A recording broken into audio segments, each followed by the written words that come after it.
Chapter 19. The Egg Sack. Next morning, when the first light came into the sky, and the sparrows stirred in the trees, when the cows rattled their chains, and the rooster crowed, and their early automobiles went whispering along the road, Wilbur awoke and looked for Charlotte. He saw her up overhead in a corner near the back of his pen. She was very quiet. Her 8 legs were spread wide. She seemed to have shrunk during the night. Next to her, attached to the ceiling, Wilbur saw a curious object. It was a sort of sack or cocoon. It was peach colored and looked as though it were made of cotton candy. "Are you awake, Charlotte?" he said softly. "Yes," came the answer. "What is that nifty little thing? Did you make it?" "I did indeed," replied Charlotte in a weak voice. "Is it a plaything?" "Plaything? I should say not. It is my egg sack, my magnum opus." "I don't know what a magnum opus is," said Wilbur. "That's Latin," explained Charlotte. "It means great work. This egg sack is my great work, the finest thing I have ever made." "What's inside it?" asked Wilbur. "Eggs?" 514 of them," she replied. 514? said Wilbur. "You're kidding." "No, I'm not. I counted them. I started counting, so I kept on, just to keep my mind occupied." "It's a perfectly beautiful egg sack," said Wilbur, feeling as happy as though he had constructed it himself.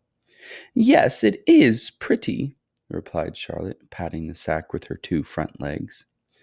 "Anyway, I can guarantee that it is strong. It's made out of the toughest material I have. It is also waterproof. The eggs are inside and will be warm and dry." "Charlotte," said Wilbur dreamily, "are you really going to have 514 children?" "If nothing happens, yes," she said. "Of course, they won't show up till next spring." Wilbur noticed that Charlotte's voice sounded sad. "What makes you so downhearted? I should think you'd be terribly happy about this." "Oh, don't pay any attention to me," said Charlotte. "I just don't have much pep anymore. I guess I feel sad because I won't ever see my children." "What do you mean you won't see your children? Of course you will. We'll all see them.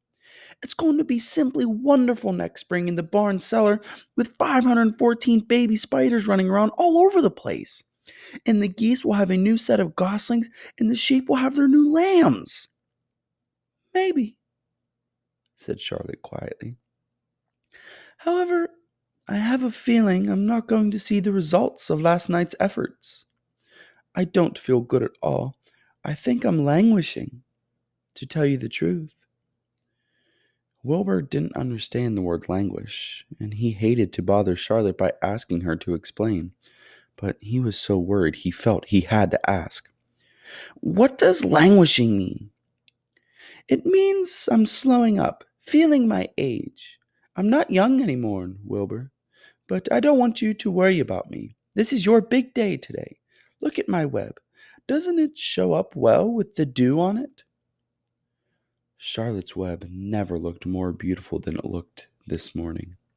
Each strand held dozens of bright drops of early morning dew. The light from the east struck it and made it all plain and clear. It was a perfect piece of designing and building. In another hour or two, a steady stream of people would pass by, admiring it and reading it, and looking at Wilbur and marveling at the miracle. As Wilbur was studying the web, a pair of whiskers and a sharp face appeared.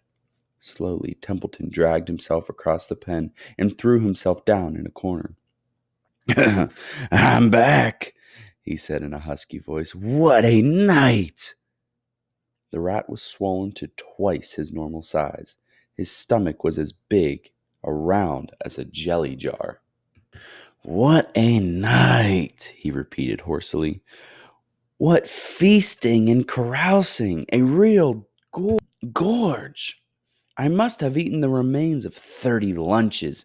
Never have I seen such leavings, and everything well ripened and seasoned with the passage of time and the heat of the day. Oh, it was rich, my friends, rich! You ought to be ashamed of yourself, said Charlotte in disgust. It would serve you right if you had an acute attack of indigestion. Don't worry about my stomach, snarled Templeton. It can handle anything. And, by the way, I've got some bad news. As I came past that pig next door, the one that calls himself Uncle, I noticed a blue tag on the front of his pen. That means he won first prize. I guess you're licked, Wilbur. You might as well relax. Nobody's going to hang any medal on you. Furthermore, I wouldn't be surprised if Zuckerman changes his mind about you. Wait till he gets hankering for some fresh pork and smoked ham and crisp bacon. He'll take a knife to you, my boy. Be still, Templeton, said Charlotte. You're too stuffed and bloated to know what you're saying. Don't pay any attention to him, Wilbur. Wilbur tried not to think about what the rat had just said. He decided to change the subject. Templeton, said Wilbur, if you weren't so dopey, you would have noticed that Charlotte has made an egg sack. She's going to become a mother. For your information, there are 514 eggs in that peachy little sack. Is this true? Asked the rat, eyeing the sack suspiciously. Yes, it's true, sighed Charlotte. Congratulations, murmured Templeton. This has been a night. He closed his eyes, pulled some straw over himself, and dropped off into a deep sleep. Wilbur and Charlotte were glad to be rid of him. At 9 o'clock, Mr. Arable's truck rolled into the fairgrounds and came to a stop at Wilbur's pen. Everybody climbed out. Look! Cried Fern. Look at Charlotte's web! Look what it says! The grown-ups and the children joined hands and stood there, studying the new sign. Humble, said Mr. Zuckerman. Now, isn't that just the word for Wilbur? Everyone rejoiced to find that the miracle of the web had been repeated. Wilbur gazed up lovingly into their faces. He looked very humble and very grateful. Fern winked at Charlotte. Lurvy soon got busy. He poured a bucket of warm slops into the trough, and while Wilbur ate his breakfast, Lurvy scratched him gently with a smooth stick. Wait a minute, cried Avery. Look at this. He pointed to the blue tag on Uncle's pen. This pig has won first prize already. The Zuckermans and the Arables stared at the tag. Mrs. Zuckerman began to cry. Nobody said a word. They just stared at the tag. They stared at Uncle. Then they stared at the tag again.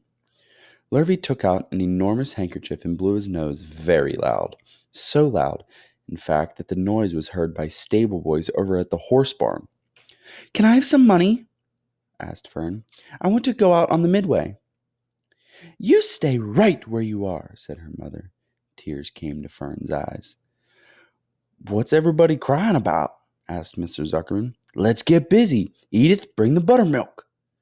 Mrs. Zuckerman wiped her eyes with her handkerchief. She went to the truck and came back with a gallon jar of buttermilk.